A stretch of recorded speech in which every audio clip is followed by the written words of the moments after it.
Everyone knows this famous photo. 11 men, a steel beam, 800 feet above Midtown Manhattan, eating lunch. Nobody is holding on. Nobody is looking down. One man has a newspaper open across his knee. For decades, this image has been read as a symbol of fearlessness, men who made peace with the height. But the height was never the greatest danger. The real danger was invisible. What was killing these men, they couldn't see. And not one of those 11 men had any idea. In 1930, New York City was building faster than any place on Earth. The Empire State Building rose at a rate of 4.5 floors per week.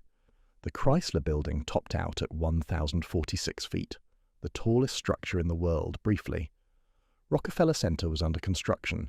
The city needed workers, tens of thousands of them, and they came from southern Italy, from Poland, from the Caribbean, and from Kahnawake, the Mohawk community near Montreal, whose men had built a reputation as ironworkers of extraordinary nerve. They arrived at a boom that paid well by the standards of the Depression. They worked in the open air, high above a city transforming in real time, and almost none of them knew the invisible danger that surrounded them every day, invisible, silent, unremarkable, and that would kill them long after the buildings were finished. The construction sites of 1930s New York were organized around one overriding priority: speed. Workers ate where they worked. Descending to street level during a 30-minute lunch break cost too much time, so the men ate on the beams, on scaffolding platforms, in the partially completed floors of buildings that had no walls yet. They ate sandwiches their wives had packed. They drank coffee from thermoses. Around them, the air carried what construction always produces: fine, particulate matter kicked up from cut stone, from poured concrete, from the grinding and shaping of materials at industrial scale, silica dust, lead particles, and, in fireproofing and insulation, asbestos fibers, so fine they were invisible. The men wiped their hands on their trousers before eating. They shook the dust from their hair at the end of a shift. They breathed it in through the nose, through the mouth, through every hour of every working day. Here is how silica destroys a lung. The particles are small enough to pass the body's defenses, the nose hairs, the mucus, the cilia that clear the bronchial tubes. They travel into the deepest tissue of the lung, into the alveoli, where oxygen crosses into the bloodstream. There, the immune system attempts to remove them. It cannot. Silica is not a biological material. It cannot be broken down. So the body does what it does with any persistent foreign object. It encases it in scar tissue. Over years, scar tissue accumulates. The lungs stiffen. Their capacity shrinks. A man who worked stone cutting for a decade might not feel the first effects until his 40s. By 50, he was winded climbing stairs. By 55, he struggled to walk a city block. The condition was called silicosis. It was not a rare industrial accident. It was a predictable consequence of breathing silica dust without protection, over time, without any mitigation whatsoever. If the exposure continues for 10 years, the damage is irreversible. For most of these men, the exposure lasted a career. The famous photograph was taken in September 1932. The Empire State Building had been open for a year. The men in the image are working on what would become 30 Rockefeller Plaza. If you look at the photograph again, you can see the dust on their clothes. There is, almost certainly, dust on their hands and dust in the sandwiches they are eating. The height was never the danger. The lunch was. Silica was one part of the picture. Lead-based paint was applied to structural steel as a standard rust inhibitor. Workers who cut, ground or welded painted steel were exposed to lead particles in concentrations that, by later standards, would require full respiratory protection and contamination protocols. Lead does not leave the body. It accumulates in bone. It disrupts the nervous system, gradually, subtly, in ways that can read as fatigue, irritability, memory trouble. In higher doses, tremors, cognitive decline, seizures. And then there was asbestos. Asbestos was sprayed onto steel columns as fireproofing, a standard practice through the 1970s. The fibers are microscopic.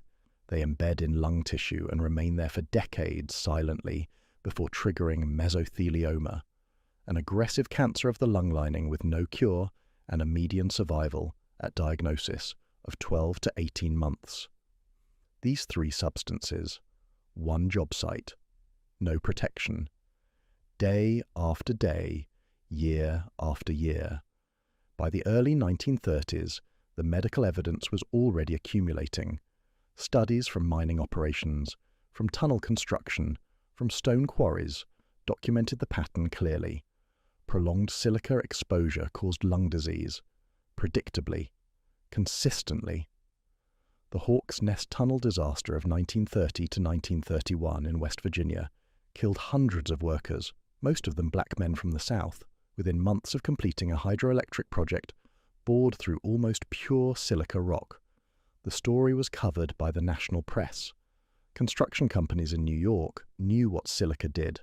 They built anyway, on schedule, at cost. The difference between ignorance and negligence is documentation. By 1935, industrial hygiene researchers had produced enough evidence to establish clear occupational exposure limits for silica. Several large construction firms had internal medical departments. Some companies had begun tracking worker health outcomes, not to protect workers, but to manage liability. The knowledge existed. The gap was not scientific, it was economic. Safety measures, ventilation systems, wet drilling to suppress dust, respiratory protection, hand-washing facilities, cost money. They slowed production. In a competitive construction market, during a depression, they were categorized as overhead, not obligation. A worker who left the job sick was replaced. A worker who died years later of a disease that carried no official link to the job site generated no legal consequence. The delayed nature of occupational disease was not incidental to the problem. For some employers, it was the solution. The buildings these men built became symbols of American ambition. The Empire State Building, the Chrysler Building, 30 Rockefeller Plaza. The skyline is a monument. It is also, in ways that are rarely stated plainly, a record of what was considered acceptable to spend on a human life. Change came. It came slowly and rarely from inside the industry. The founding of OSHA in 1970 introduced enforceable workplace exposure limits for silica and lead. Asbestos was largely banned in new construction by 1989. The buildings we talked about were completed in 1931. The reforms who could have protected the men who built them arrived 4 decades later. The photograph was always about the height, but the height was never the danger. The men who built New York's skyline left no names in the architectural record. Many left no death certificates linking them to the sites they worked. The modern world stands on foundations few still remember. If you think these stories deserve to be told, consider subscribing and tell us, which hidden systems should we document next?